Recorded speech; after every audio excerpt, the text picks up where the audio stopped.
compañeros por esta invitación y más en el Centro Jaureche, que uno viene ya de militancia en la cátedra Jaureche en la Facultad de Económicas, junto a otros economistas como Andrés Aciaín, Rodrigo López, y obviamente siempre consideramos este tipo de actividades como necesarias para el profesional economista, porque la verdad que estar tirando regresiones econométricas es muy lindo, pero se pierde un poco la realidad.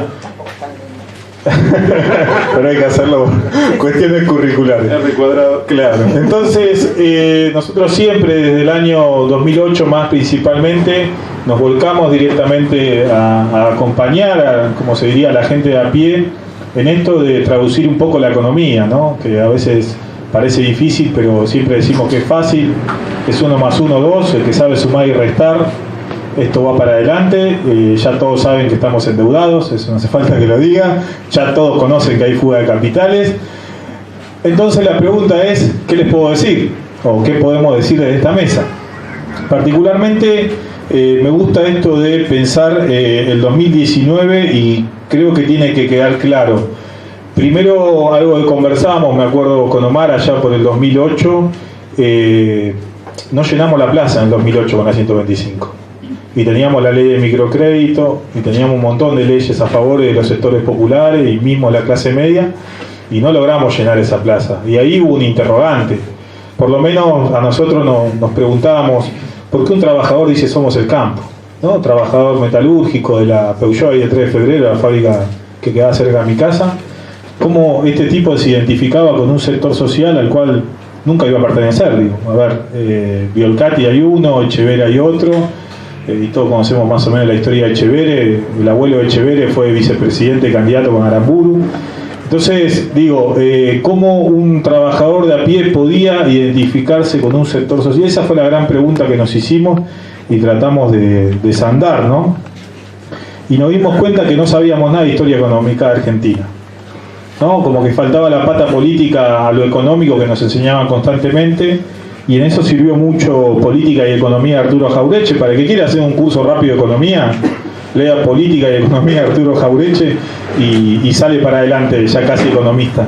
Y si le suma la balanza de pago, ya está, no tiene que hacer ni siquiera la carrera. No es muy difícil, pero digo, eso nos hizo repensar que teníamos que volver. Es como decía Scalabrini Ortiz, ¿no? Todo lo que te enseñaron era mentira. Así que la verdad era mentira todo lo que nos enseñaron. Tuvimos que volver a aprender y esa pregunta nos llevó a analizar distintos autores económicos, particularmente el que a mí me interesa reflotar es el David Ricardo del Río de la Plata, que es Eduardo Jorge, Industria y Concentración Económica, donde Eduardo Jorge es muy simple, dice, acá hay una alianza estratégica, y ahí tomamos a Diamant también en esto, porque la pelota más importante acá es quién tiene la divisa. Fíjense que el gobierno de Cambiemos permitió la salida, la libre compra de dólares, y no de casualidad, no, liberó el cepo, aunque muchos compañeros decían no, el cepo no, el cepo. Bueno, muchachos, la verdad que mejor peleemos por especificar el sector de la construcción, que es algo que a mí me preocupa también, que estar comprando casas en dólares, ¿no? Porque caía todo en la bolsa en ese análisis del cepo. Entonces había que empezar a distinguir en esa política económica. Entonces dejamos libre compra de dólares. Resultado, 50.000 millones de dólares en fuga de capitales, el equivalente al acuerdo del FMI, el equivalente más o menos a la toma de endeudamiento. Si tomamos los datos de la UMED, estaríamos casi en más de 100.000 millones de dólares. Pero bueno, ya con esos 50.000 millones que son divididos en 3, ahí tenemos un problema, digamos, ¿no? Entonces, ahí nos dimos cuenta que tener la divisa, la pregunta que nos surge es quién la maneja, quién la genera. Y uno siempre dice, ¿no? El campo. Pero no es todo el campo, digamos, ¿no? Ese sector cerealiero oleaginoso y es Cargill. No es una empresa estatal cooperativa, aunque acá está en 8º lugar, digamos, ¿no? En exportación y maneja cooperativa, digamos. Y maneja uno de los principales puertos que es San Lorenzo, digamos, claro. No San Martín. Entonces, vecina te digo. Exacto. Entonces, digo, acá tenemos cereales oleaginosas que nos generan principal divisa, y no todo, no el poroto, como a veces se confunde, y no el aceite, es el residuo de ese proceso que es la harina. La harina es la que genera la mayor cantidad de divisas. O sea, el residuo del aceite nos genera la mayor cantidad de divisas. Entonces, tenemos una industria que tiene concentrada la exportación, el puerto, y tiene las industrias, y la mayoría de las industrias están en Santa Fe, la segunda provincia es Córdoba, pero el segundo sector que más divisas genera en la Argentina es alimentos y bebidas. Ahí viene Eduardo Jorge. Porque, justamente, estamos hablando de Ledesma, Blaquier, estamos hablando de Arcor, Pagani, UIA, o sea, esa famosa idea de la Unión Industrial Argentina, hay que ver qué tan unión hay ahí y hay que ver qué tan industria es y si es argentina, digamos, ¿no? Porque la verdad es que se reflota una vieja frase que muchos habrán escuchado, que es la vieja tensión después del peronismo entre fabricar caramelos o fabricar hierro. Esta es la gran dicotomía histórica. Y la verdad que vienen ganando los caramelos. Lamentablemente les tengo que informar que vienen ganando los caramelos, dieron el golpe de Estado del 76, pusieron a un ministro de Economía y empezó el proceso de desnacionalización de la clase media, ¿no? Ahora la clase media quiere estar en Miami, se olvida del que está al lado, no le importa, total consume, tiene un consumo de primer mundo y vive en el tercer mundo.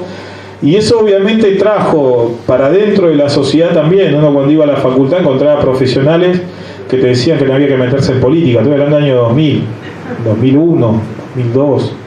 Esos mismos profesionales que después ganaron el centro de estudiantes, lamentablemente tengo que informarles que en económica volvió a ganar nuevo espacio, el radicalismo. Entonces, es el nuevo espacio más viejo que tal cual. Entonces tenemos ahí una problemática porque muchos profesionales se fueron formando en la vieja idea de que lo político es malo.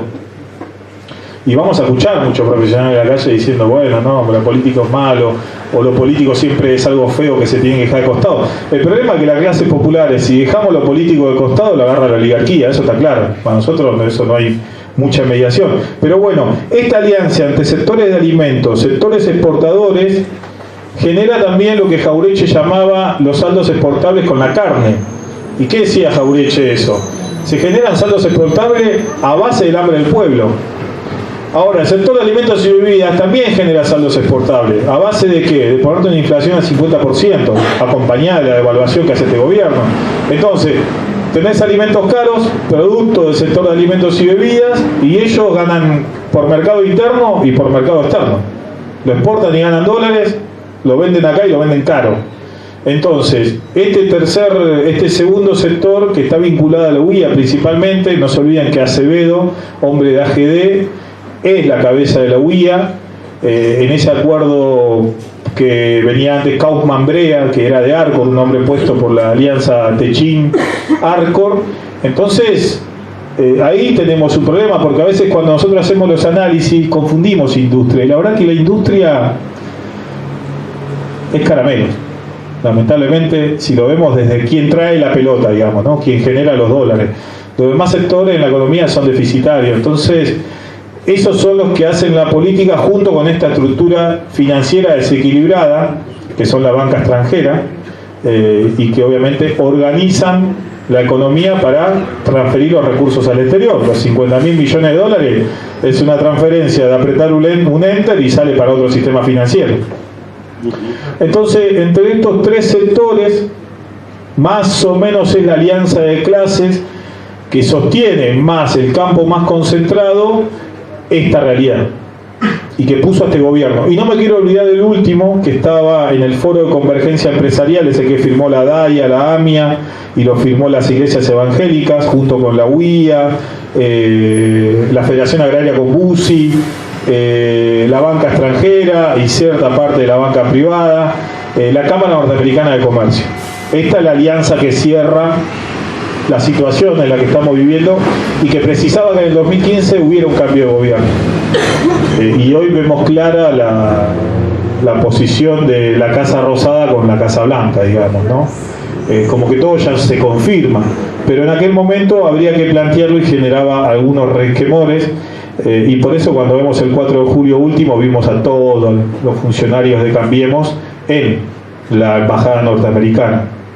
Entonces, en esta alianza me parece que tiene que quedar claro que hay que recuperar los puertos, hay que recuperar la industria naval, hay que volver a una comercialización, yo digo no comercialización de granos, sino una agencia de agroalimentos, hay que asegurar el alimento para la población. Hoy la Argentina está pasando hambre, cuando uno escucha las noticias que llegan del Chaco, el año 2017 murió gente de frío en Córdoba, y pareciera que acá estamos en un cerco mediático. Entonces ahora tenemos que volver, creo que estamos mejor preparados, estamos mejor organizados, pero está Patricia Bullrich del otro lado. Entonces, lo que nosotros venimos diciendo en cada local partidario, en cada lugar donde haya organización, es que hay que organizar al pueblo, porque sabemos que si no hay organización, está Patricia Bullrich. Y ya lo vimos con Rafael Nahuel, ya lo vimos con Santiago, y ya lo vimos, digo, esta es la doctrina Chocobar, y no van a dudar, digamos, y ya lo estamos viendo con este caso, aunque no queremos llamar a alarmar, pero digo, hay que tenerlo en cuenta lo que pasó en Moreno, hay que tenerlo en cuenta y hay que seguirlo, pero venimos teniendo demostraciones de que ante la organización, un poco de esa organización va a justificar la represión. Entonces, creo que tiene que quedar en claro que tenemos que recurrir de vuelta a los lugares locales políticos, sindicatos, y organizarnos de ahí, y organizar para los sectores que menos tienen, que son los que hoy la están pasando muy mal, digamos, y ver de qué manera, digo, nosotros el 3 de febrero generamos una alianza con los sindicatos de la zona para que presten el terreno o se pueda comercializar algo ahí. La verdad que es una situación muy complicada y se hace lo que se puede con lo que se tiene, pero tenemos que tener en claro el diagnóstico, me parece, de cara al 2019, y me parece que yo celebro tener esta oportunidad acá, la compañera Delfina, Néstor, Silvia, Silvina, perdón. Me parece que son referentes y que obviamente uno desde el lugar de la universidad hace lo que puede ahí con los jóvenes, que algunos todavía creen que Vidal es la opción. Está difícil la cosa en la universidad, más en el conurbano, que todavía no ven el impacto. Bueno, el CDC de la UBA está bravo en ese sentido, y derecho ni les cuento. Derecho ya es una isla aparte. Es una isla aparte. Por eso me parece que estos referentes que tenemos ahora de la política, que ya estuvieron en funciones, tenemos que acompañarlos, y obviamente tenemos que tratar de buscar la manera de ir organizando este tipo de actividades en otros lugares, ir y conversar y sacarnos las dudas de lo que está pasando y de lo que viene. Ya todo está escrito. Lo único que les puedo decir es que venimos escribiendo sobre la privatización de la banca pública.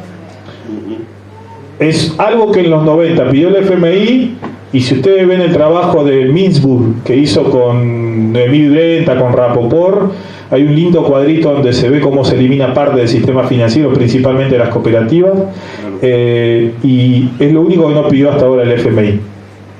Así que estemos atentos. Lo único que queda es que privaticen el Banco Provincia y se quede con las tierras. Es un momento complejo porque lo que está en juego en el mundo hoy sigue siendo lo mismo. Lo que pasaba en los 70 con Timberger, creo que era, que planteaba que las industrias del centro necesitan asegurar los insumos y los sacan de la periferia. Y para que los consigan más baratos no tiene que haber regulación. Por eso les enseñan a los economistas el tema de la libertad económica que vamos a desarrollar. Yo no conozco ningún país que se haya desarrollado con libre comercio. Si lo tienen, por favor tráigamelo, que lo tengo que agregar en los textos de historia porque todavía no lo encontré. No hay. Así que yo quiero ser corto y agradecerles esta posibilidad y agradecerles esta mesa por compartir esta noche. Muchas gracias.